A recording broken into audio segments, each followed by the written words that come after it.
예, 여러분 반갑습니다. 어반입니다. 오늘 이야기는 그 원초적인 남자의 삶이라는 주제로, 뭔가 굉장히 거창한데, 그지? 근데, 뭐 원초적인 남자의 삶이라기보다는, 그냥 뭐, 약간 좀 야한 이야기를 할 겁니다. 그래서 지나가다가 팸코에서 봤는데, 그 잼뱅TV에 나왔더라고. 잼뱅TV 뭐 아시는 분 아실란가? 그래서 제 채널 분들은 잼뱅TV를 안 보더라고. 그래서 이게 뚜루룩 해서 보면 내 채널 구독자들이 보는 채널들이 뜨거든. 그래서 제 채널 같은 경우는 보통 직무형 채널을 보고, 그리고 나 역시도 인터뷰의 최고의 채널은 직업의 모든 것이라고 생각하는 사람 중에 한 명이긴 하지만, 근데 잼뱅TV 같은 경우는 보면 요새 약간 좀 뭐라고 해야 될까, 많이 회자가 되는 게 암속성 인터뷰를 좀 많이 하고 있거든. 그래서 직무형 같은 경우는 이제 약간 양지의 콘텐츠 같은 거를 이제 추구한다고 보면, 이제 요새는 좀 이제 암속성도 잘 사람들이 궁금해하는 게 많잖아. 그래서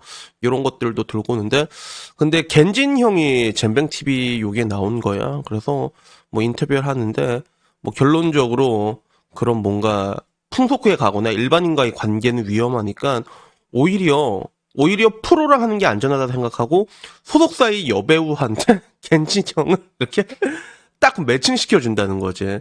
그래서 결론은 뭐냐면 그냥 연예인이랑 했다는 거예요. 그래서 뭐 잼맹TV 안에서는 했어요라고 말하니까 그것만은 말할 수 없습니다라고 얘기하니까 했네 이런 거 이제 끝내는 건데, 근데 굉장히 재밌는 게 이 비슷한 이야기도 미케니 형도 했거든. 그래서 미케니 형 같은 경우도 자기가 제일 좋아하는 아이돌이랑 술자리를 하게 됐어. 그리고 당시 최고의 현역 여자 아이돌 그룹이었는데, 근데 그 아이돌이 미케니 형 보고 오빠 취했죠 막 이러다가 미케니 형 와 이거 큰일 났네 이러다가 또 그냥 집에 가려고 했는데 그 여자가 또 따라왔대. 그 여자가 뭐 총총총 따라서 오빠 저도 같은 방향인데 같이 타도 되나요 이러는데 그래서 그냥 했다. 그래서 그 얘기를 하더라고. 그래서 뭐 이런 것들을 보니까 갑자기 좀 이게 뭐라고 해야 될까? 가장 원초적인 남자의 인생이라고 볼 수 있잖아. 그냥 준내 받고 다니는 이런 남자의 삶에 대해 가지고 한번 좀 이야기를 하고 싶다는 그런 생각이 들어가지고 이렇게 영상을 찍게 되었습니다. 우선은 뭐 이 인터뷰에 대한 반응은 보면 그래, 뭐 준내 부럽다라는 반응이 좀 지배적이었어. 그래서 저 이야기 정말로 연예인이랑 했을까? 저게 구라다 아니다라는 얘기가 많았지만, 야, 저런 사람들이 저런 구라를 왜 치겠냐? 쟤네들이 치는 구라는 자기가 아다라시라는 구라, 이게 구라지 않냐? 약간 이런 식으로. 저건 뭐 맞지 않겠냐? 뭐 이런 이야기지. 그 와중에 겐진이 형 주지에 대한 이야기가 굉장히 많이 나왔어. 그래서 겐진이 형 주지가 실하고 강직도도 좋고 테크닉도 좋고 18cm 넘냐 이런데, 근데 겐진이 형이 큽니다. 이게 낸 말할 수 있는 게 겐진이 형이 작품 진짜 여러 개 나왔거든. 근데 그 중에 노모 작품에도 나온 게 있다니까. 그럼 내가 그걸 이제 보고 말았지. 그래서 괜찮아, 쓸만해, 훌륭해. 그래서 겐진이 형 주제에 대한 이야기도 굉장히 많았고, 그리고 톱급 AV가 아니더라도 어느 분야에서든 톱 찍으면 여자가 따라온다더라. 이거는 뭐 마찬가지입니다. 여러분들이 어느 분야에서든지 톱을 찍으면 뭐 여자들은 딸려온, 근데 딸려온다는 개념도 뭐 갑자기 막 오 좋아요 이런 게 아니라 그래도 나름 노력은 해야 돼. 그 이병헌도 로맨틱 성공적 이렇게 노력을 했잖아. 그치? 약간 그런 느낌이지. 그래서 직업 만족도가 굉장히 높겠다라는 이야기. 잘생기고 돈 많은 것보다 제가 부럽다. 남자들은 저런 걸 굉장히 부러워하죠. 되게 부러워하고. 자타공이 안전한 야스돌이다. 부러운 삶이다. 주지가 크다. 뭐 이런 얘기가 굉장히 많았거든. 그래서 겐진 형이랑 뭐 미켄 형 말할 것 같으면 대한민국에선 딸벤저스로 유명하지. 딸벤저스. 그래서 어떻게 보면 지금 와서 보면 그 사실 그 모차르트 살레일 같은 느낌이 있어. 미케니 형과 겐진 형이 있을 때 양대 산맥은 맞긴 맞는데 미케니 형이 그래도 좀 이게 뭔가 좀 파급력이나 이런 게 확실히 더 먹어주는 그런 부분들이 있잖아. 근데 이 이야기를 보고 좀 느꼈던 거는 좀 대한민국 정서에서는 생각하기 어려운 일이지. 뭔가 아이돌 배우가 있는데, 응? 얘가 욕구가 넘쳐가지고, 야스 파트너를 겐진을 붙여줬다라는 이런 이야기라던가, 이런 게 조금 대한민국 정서에서는 좀 이해하기 어려운 부분들이 있는데, 근데 일본은 성에 대해서 확실히 솔직합니다, 대한민국보다는. 그래서 저도 얘기를 했잖아. 저도 이렇게 많이 얘기를 했는데, 제가 안 그래도 작년에 부모님 모시고 일본 여행 다녀올 때 내 밤마다 내가 혼술하러 나갔거든. 근데 와, 일본도 아줌마들 장난 아니더라. 아줌마들 진짜 대놓고 있잖아. 손님이었어. 이렇게 난 계속 이 바이 막 돌고 있었거든. 그래서 일본은 이게 바 같은 데가 되게 많아. 그래 되게 조그맣단 말이야. 근데 좀 진짜 좋은 게 한국 사람이 가면 술값이 굉장히 쌉니다. 일본 주세가 한국보다 굉장히 저렴하거든. 그래서 한국에서는 야마자키 12년 글라스로 마셔도 보통 한 35,000원 이렇게 드는데 일본에서 야마자키 12년 글라스로 한 잔 마시잖아. 그러면 1,500엔, 2,000엔 여기서 왔다 갔다 하고 그리고 술 종류가 진짜 너무 많아. 너무 많아. 올드바틀도 뒤지게 많고 그래서 나도 이렇게 먹다가 신나서 먹다 보니까 옆에 뭐 비슷한 내 또래쯤 되는 아줌마들이 있는 거야. 그래서 나보고 이제 오네상이라고 부르대. 그러더니 와가지고 뭐 이게 맨 처음엔 여행 중이다라고 얘기했지. 여행 중이야. 그러니까 진짜 오네상 갖고 이네 막 만지는 거야. 막 팔 만지고 그러서 야 팔 두껍다 이러면서 만지면서 숙소 어디냐고 물어보대. 그래서 내가 진짜 잠깐 고민했거든. 잠깐 야 이거 진짜 야 이거 100%인데 근데 옆에 부모님이 계시는데 그 옆에서 이렇게 할 수는 없잖아. 그래서 넘어가는데 확실히 그게 성적으로는 훨씬 더 솔직해. 그래서 일본이 불륜의 메카인 거야. 웬만한 불륜을 대하는 태도만 받아갈 수 있잖아. 대한민국에서 불륜배에 넣으면 매장입니다. 근데 일본에서는 여자들도 불륜 오질나게 피고 그래도 별일 없이 넘어간 경우도 굉장히 많잖아. 그래서 이런 부분들이 있는데 근데 결국에는 이 뭔가 오질나게 받고 다니는 이런 남자들의 원초적인 인생을 보면 사실 나도 남잔데 부럽다. 나도 남잔데 부럽긴 하다라는 그런 생각이 드는 거야. 그리고 한편으로는 그냥 한번 생각을 해봤어.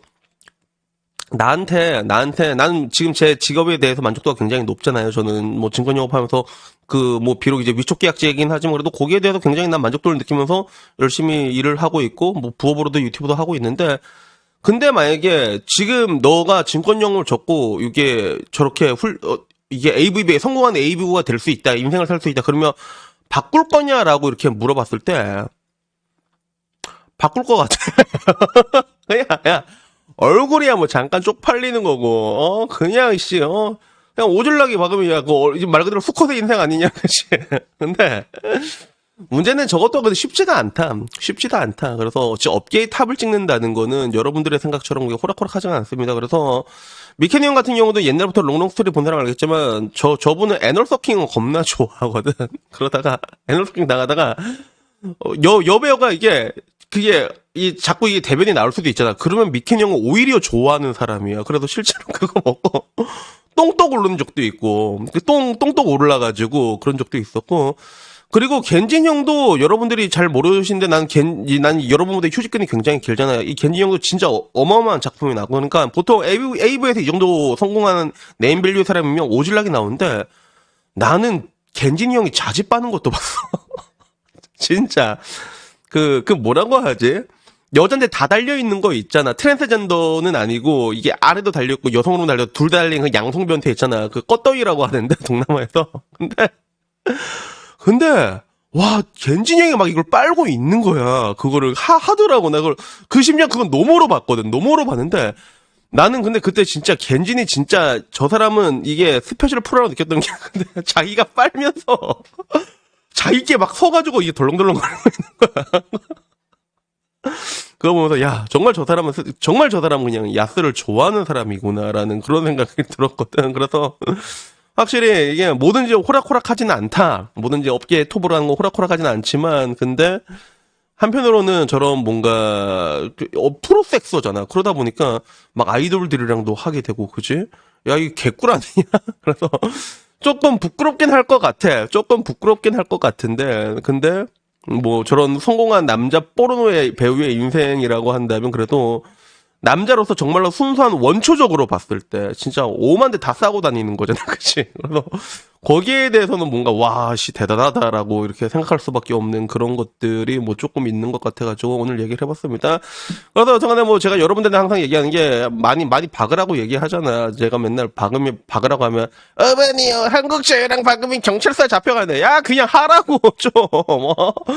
그냥 내가 뭐 이렇게 뭐 원나잇 하라고 한 것도 아니고 원나잇에 위험할 수 있는데 뭐 대충 만나고 정상적으로 만나가지고 요새는 이제 법도 많이 변했잖아. 그러니까 여러분들이 야스를 할 수 없는 이유를 자꾸 이렇게 열거하지 마. 다 늙은 여자가 자기가 비혼주의로 살아야 되는 이유를 구구절절하게 열거하면 그 진짜 없어 보이잖아. 근데 내 맨날 야스는 좀 많이 하고 다니라면 맨날 많이 한국 여자랑 하면 잡혀간단 말이에요. 야 이런 거 하지 말고 그래도 저렇게까지는 아니더라도 우리도 좀 이렇게 많이 이렇게 야스를 많이 하고 다니고 그리고 사회적인 분위기도 내가 봤을 때 좀 이렇게 개방됐으면 좋겠어. 그래서 지금의 뭐 이제 출산율 정책 이것도 엉터리로 내가 항상 말했잖아. 반대로 접근된다고. 막 요새는 결혼해서 애 낳으면 뭐 준다 뭘 해준다 그게 아니라 일단 애들이 박아야 된다니까.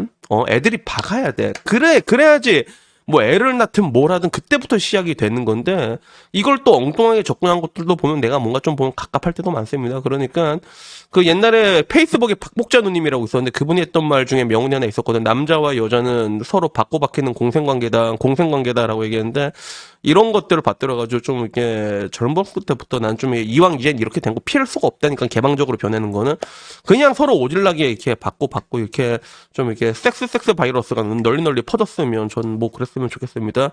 그래야지 뭐 여러분이나 저나 한 번이라도 더 할 거 아니야, 그렇지? 그래서 여튼 오늘 이야기 여기까지고요. 다음엔 조금 더 재밌는 이야기로 찾아뵙도록 하겠습니다. 이상입니다. 감사합니다. 야옹.